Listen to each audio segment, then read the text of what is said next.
Ako nga pala si Tupe. Tindero ako sa palengke at hindi ko ito kinakahiya. Ngayong araw nga ay maulan. Ngunit kahit ganito yung panahon, kailangan ko magpunta ng palengke dahil alam kong matumal at magagalit na naman sa akin si Lloyda. Kaya nga pagkagising ko, dali-dali ako bumaba sa kusina para magtimpla ng kape. Kapag ka nga umaga ay nagkakape na lang ako bago umalis para naman makatipid kami. Dahil nga rin sa pagmamadali ko ay Diyos ko, nainom ko agad yung kape. Di ko naalala bago kulo pala yung tubig. Pagkatapos ko nga maubos yung kape, kinuha ko na yung helmet ko para man makaalis na ako agad. Diyos ko, tignan niyo tong aso kong si Mingming. Ayaw pa yata akong paalisin. Hindi ko pa kasi siya pinapakain. Noong mga oras nga na to ay medyo malakas pa yung ulan. Pero alam kong kailangan ko ng sagsagin dahil alam kong pag tinanghali ako ay patay na naman ako. Pagdating ko nga sa palengke ay wala nga gaanong tao. Paano ba naman kasi ay maulan? Siguro mas maganda kung itinulog ko na lang. Charis. Pagbaba ko nga ng motor ay nakita ko agad si Lloyda. Nakasibangot na naman siya. Pero this time ay hindi niya ako pinagalitan dahil good job ako sa kanya. Maaga ako nakapunta. Kapag umaga nga pala ay nagtitinda kami ng lugaw. 25 pesos ang isang order. Kaya kung mapapasyal kayo dito, ay bumili na kayo sa amin ha.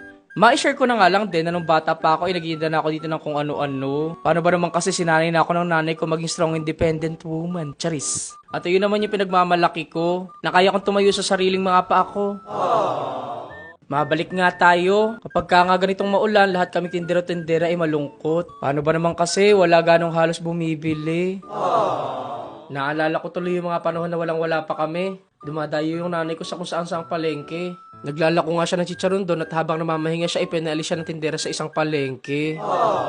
Kaya ate, kung napapanood mo man to, maraming salamat sa iyo. Dahil kung hindi dahil sa iyo, baka hindi matatag yung nanay ko. Ngayon ko lang napatunayan na nakakasenti pala talaga kapag ka umuulan. Charis.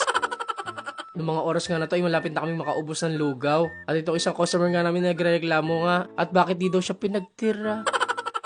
Pagkatapos nga namin makaubos ng lugaw, dito naman ako nagpunta. Sa pwesto namin ng niyugan. Uuwi nga muna daw yung tatay ko. Maliligo nga muna daw siya dahil ang asim niya na.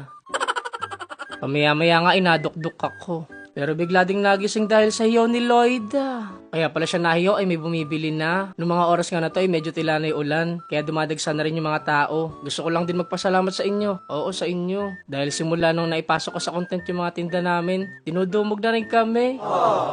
Kaya ikaw, huwag kang mapapagod mag-share ng video ko ha.